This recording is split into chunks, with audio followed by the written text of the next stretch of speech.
మరి ఒకసారి మన ప్రార్థనలు ఎలా ఉన్నాయో ఒకసారి జ్ఞాపకం చేసుకుందాం. దేవాలయంలోనికి ప్రార్థన చేయుటకు ఇద్దరు మనుషులు వెళ్ళారు. ఎక్కడికి వెళ్ళారంటండి? అందులో ఒకడు సుంకరి, రెండోవాడు పరిసయుడు.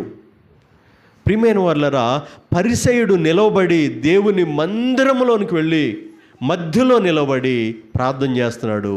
దేవా, అన్యాయస్తులు, దొంగలు, వ్యభిచారులు అలాంటి వాళ్ళు ఇలాంటి వాళ్ళని కాకుండా, ఈ సుంకరి వలె కాకుండా ఏమంటున్నాడంటే, వారమునకు 2 మార్లు ఉపవాసం ఉంటున్నాను. నేను నాకు కలిగిన ప్రతిదానిలో, పుదీనాలో, జీలకర్రలో అన్నిటిలో నేను దశమ భాగం ఇస్తున్నాను. చివరికి ఈ సుంకరి వలె నేను లేనందుకు నీకు కృతజ్ఞతాస్తుతులు అని అన్నాడు. త్రోసివేయబడింది ప్రార్థన. ఆ ప్రార్థనకి ముద్ర వేయలేదు దేవుడు. కానీ రెండో వ్యక్తి సుంకరి దేవుని కలిగి ప్రార్థన చేస్తున్నాడు.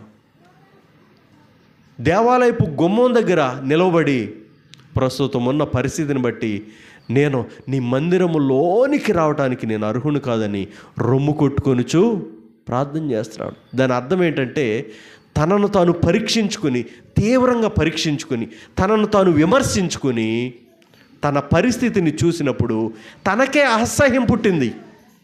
సుంకరి తన పరిస్థితి చూసుకున్నప్పుడు, నేను దేవునికి ఇష్టంగా లేను, అయితే ఇష్టంగా ఉండాలని ఒప్పుకుంటూ, స్తుతిస్తూ, ప్రార్థన చేస్తూ, కన్నీరు విడుస్తూ దేవుణ్ణి అడుగుతున్నాడు. అతని ప్రార్థనలో దేవుడు ఉన్నాడు. దేవునికి మహిమ కలుగునుగాక, దేవునికి స్తోత్రం కలుగునుగాక. ప్రియమైన వాళ్ళరా, వాక్యములో మనం చదువుకున్నాం, యథార్థ హృదయముతో.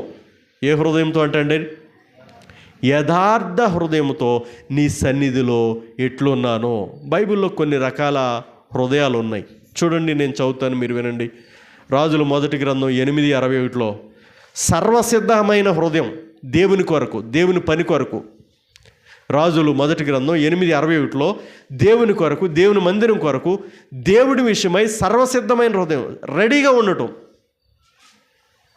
రాజులు మొదటి గ్రంథం 11:4 ప్రకారం సొలొమోను భార్యలు సొలొమోను యొక్క హృదయమును ఇతర దేవతల తట్టు తిప్పేశారంట. సొలొమోను హృదయం ఇతర దేవతల తట్టు తిరిగింది. రాజులు మొదటి గ్రంథం 15:3 ప్రకారం యథార్థ హృదయములు, యథార్థంగా లేని హృదయాలు, యథార్థ హృదయాలు, యథార్థంగా లేని హృదయాలు. రాజులు రెండవ గ్రంథం మొదటి గ్రంథం 15:14 ప్రకారం హృదయపూర్వకముగా యెహోవాను అనుసరించే హృదయం, హృదయపూర్వకంగా యెహోవాను అనుసరించే హృదయం. ద్వితీయోపదేశకాండం 18:13 ప్రకారం దేవుని యొద్ద యథార్థపరుడుగా ఉండుట. ఈ దేవుని యొద్ద యథార్థపరుడై ఉండని హృదయాలు. రాజులు మొదటి గ్రంథం 8:66 ఆనంద హృదయాలు, దేవునికి స్తోత్రం కలుగునుగాక. రాజులు మొదటి గ్రంథం 8:66 ఎలాంటి హృదయాలంటండి? ఆనంద హృదయాలు. ఆనంద గీతాలు నే పాడుచు యేసయ్య సన్నిధి నే చేరేదా. ఆనంద హృదయాలు. ఎప్పుడు ఆనందంగా ఉంటామంటే మనం, ప్రియమైన వాళ్ళరా, దేవుడు మనలను క్షమించినప్పుడు ఆనందంగా ఉంటాం. తర్వాత మనము ఇతరులను క్షమించినప్పుడు మనలో ఆనందం ఉంటుంది. దేవునికి మహిమ కలుగునుగాక.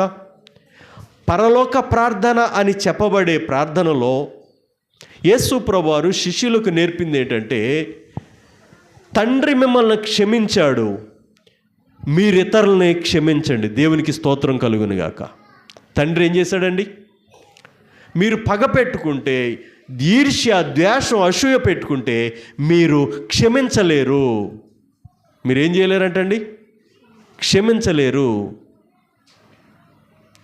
అందుకోసం మీరేం చేస్తారంటే, ఆనంద హృదయాలుగా ఉండాలంటే తండ్రి చేత క్షమించబడాలి మనం.